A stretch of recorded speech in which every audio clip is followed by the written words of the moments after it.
मित्रः शं वरुणः शन्नो भवत्वर्यमा शन्न इन्द्रो बृहस्पतिः शन्नो विष्णुरुक्रमः ॐ शान्ति शान्ति शान्तिः।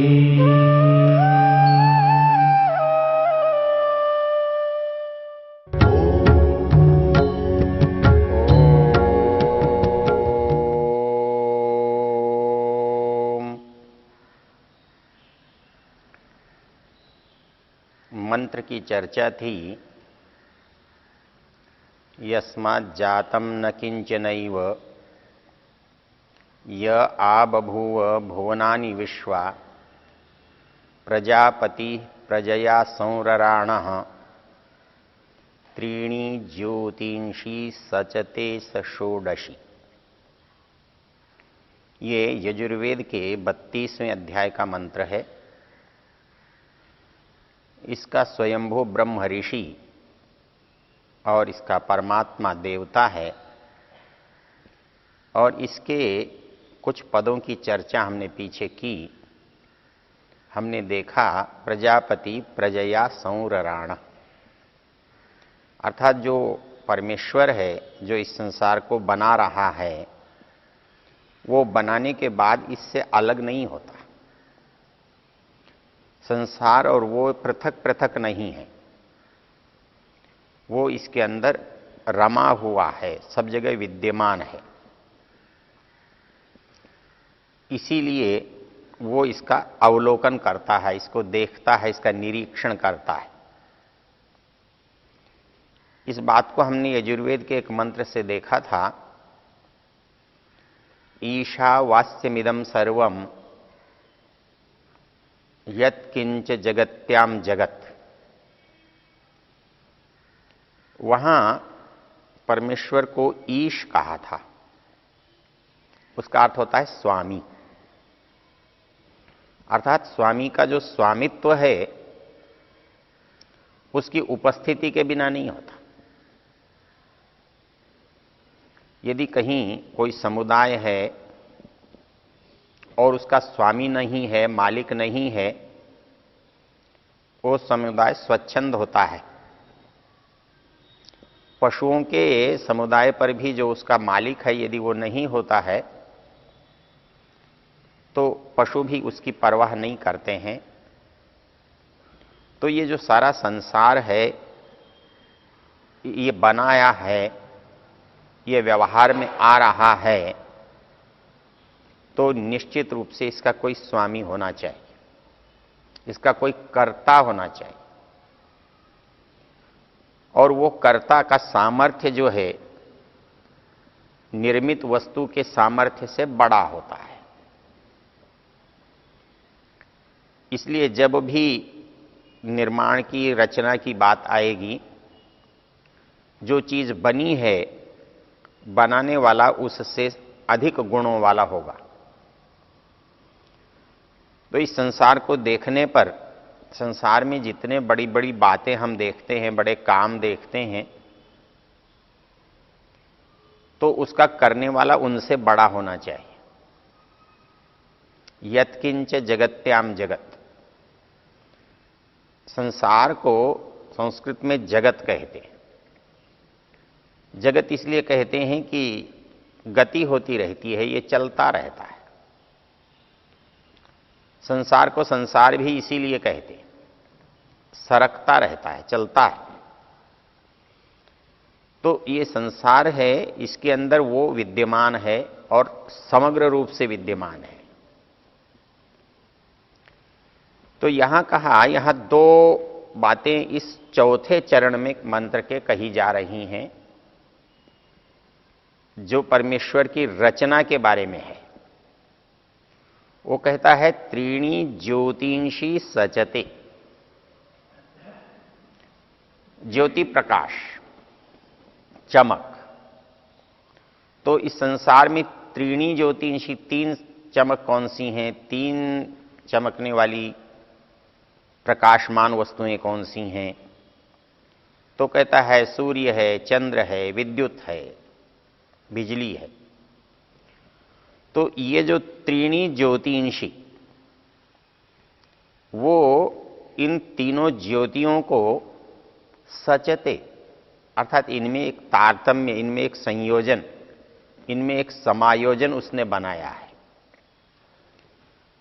जब हम सामर्थ्य की बात करते हैं तो इस सामर्थ्य में संसार में जो सबसे बड़ी बात हमें दिखाई देती है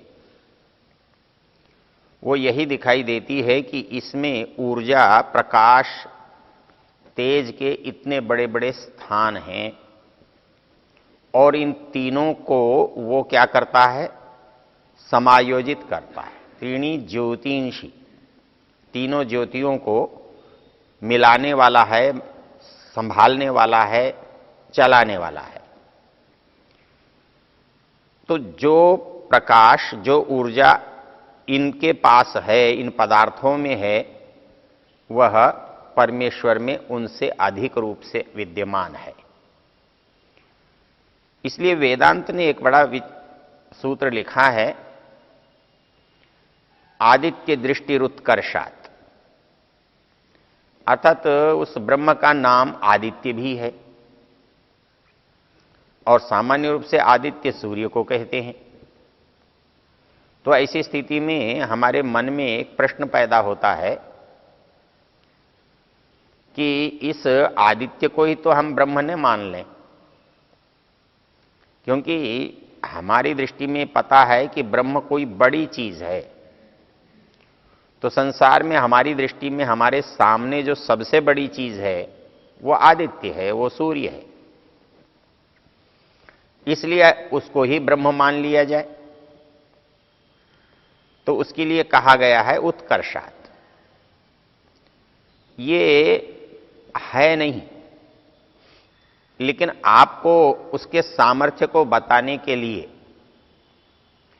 परमेश्वर के सामर्थ्य को समझाने के लिए आपको कोई उदाहरण चाहिए।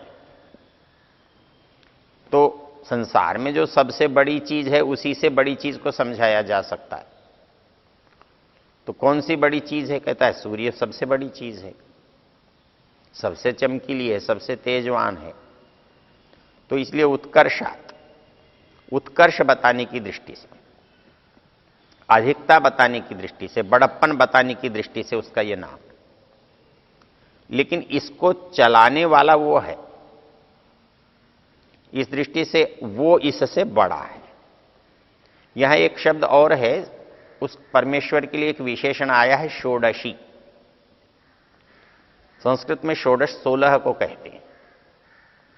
वो षोडशी है, वो 16 वाला है, वो 16 बनाने वाला है। वो क्या 16 है और वो क्या बनाता है, इसकी चर्चा प्रश्नोपनिषद में आती है। प्रश्नोपनिषद में जो 6 प्रश्न हैं जो पैप्पलाद ऋषि से किए गए हैं, उनमें जो 6ठा प्रश्न है वो षोडशी को लेकर है। वो ये कहता है कि वो परमेश्वर जो है वो 16 कलाओं वाला है, 16 कलाओं का वो निर्माण करने वाला है। 16 कला, कला जो शब्द है वैसे इसके हम बहुत अर्थ जानते हैं, लेकिन कल जो है वो गिनती के अर्थ में आता है और कल जो है वो टुकड़े के अर्थ में आता है।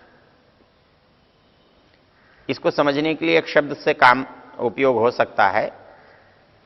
कल यदि टुकड़ा है तभी तो इसकी संपूर्णता बताने के लिए एक शब्द है सकल, समस्त कलाओं से युक्त। अर्थात जो सकल शब्द है वो संपूर्णता को बता रहा है और कल शब्द उसके अंश को बता रहा है। तो ये जो अंश है ये खंड है, टुकड़ा है, विभाग है। तो उसमें 16 जो बातें हैं जिनसे वो सकल होता है, संपूर्ण होता है, षोडशी बनता है। तो इसलिए चंद्रमा को भी 16 कलाओं वाला कहा जाता है। उसका भी एक एक भाग जो है घटता और बढ़ता रहता है। वो संपूर्ण आता है संपूर्ण बन जाता है तब वो 16 कलाओं वाला कहलाता है। उसकी एक एक कला घटती है और एक एक कला बढ़ती है, इसलिए वो कलाओं वाला है, षोडश कलाओं वाला है। तो यहां परमेश्वर को षोडशी कहा, षोडश कलाओं वाला कहा। चंद्रमा की कला तो वो है, किंतु परमेश्वर की कला क्या है, इसका वर्णन प्रश्नोपनिषद के उसी प्रश्न के उत्तर में है। वहां इस परमेश्वर ने क्या बनाया, जो बनाया वो 16 तरह से आप देख सकते हैं। तो वो 16 क्या हैं? कहते हैं प्राण है, श्रद्धा है, पंच महाभूत हैं, मन है, इंद्रियां हैं, अन्न है, बल है, कर्म है, तप है, लोक है, नाम है, आज इत्यादि जो 16 चीजें हैं, ये परमेश्वर की 16 कला कहलाती हैं। और इन कलाओं से युक्त होने के कारण से, इन कलाओं की रचना करने के कारण से परमेश्वर 16 कला वाला है।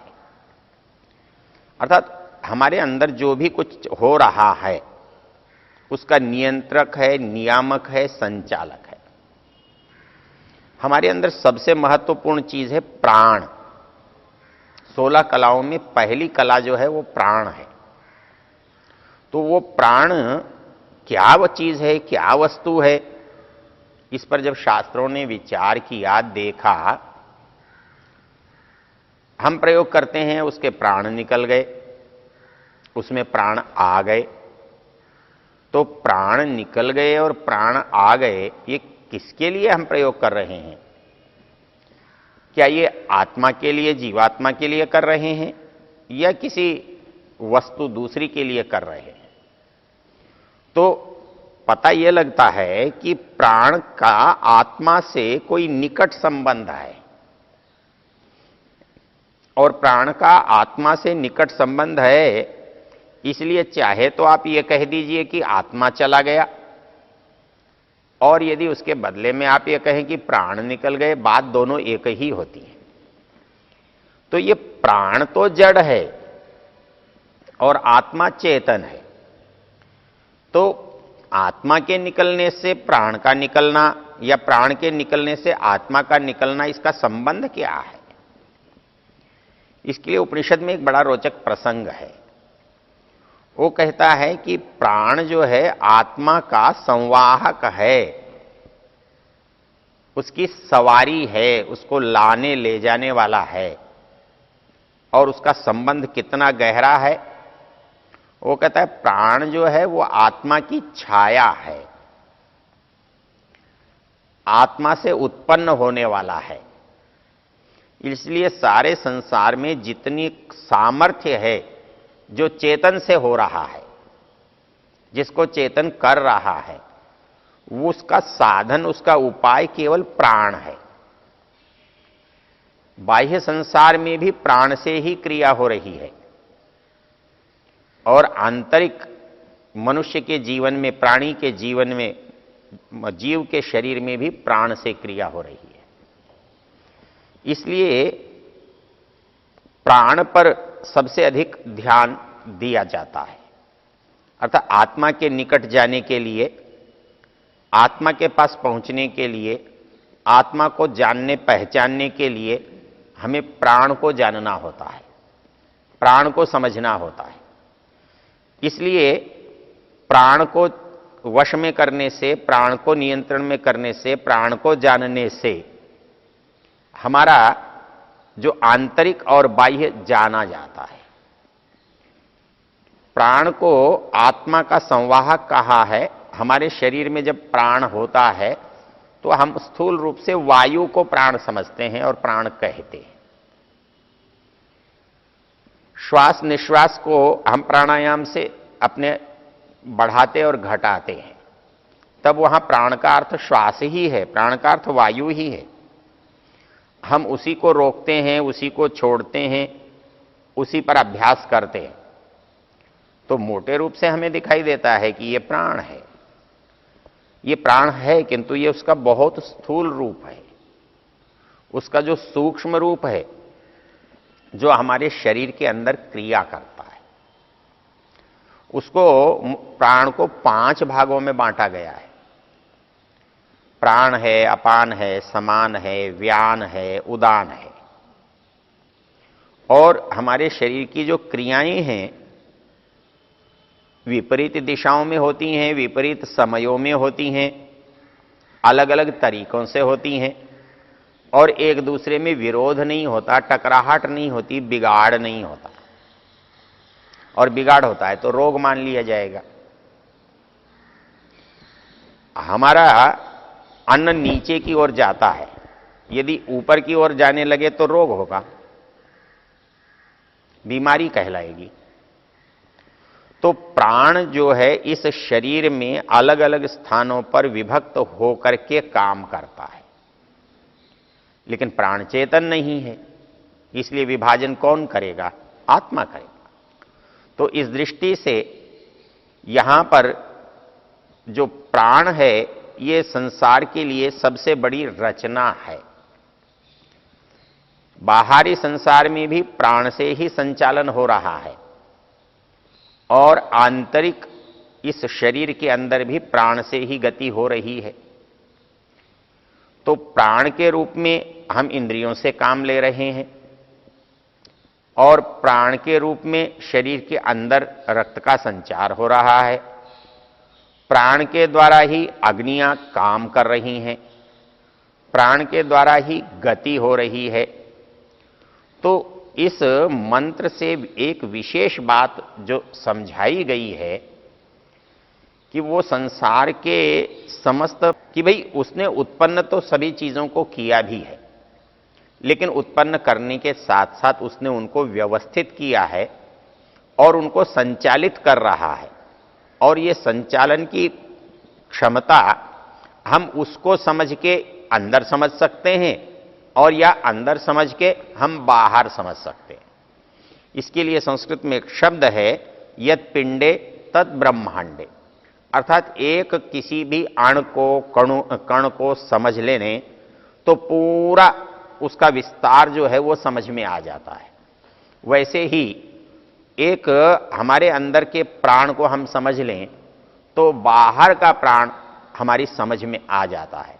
तो इस मंत्र में परमेश्वर के उस समस्त विस्तृत रचना पर प्रकाश डालते हुए उसे षोडशी कह करके समस्त बातों का बनाने वाला उसे बताया है।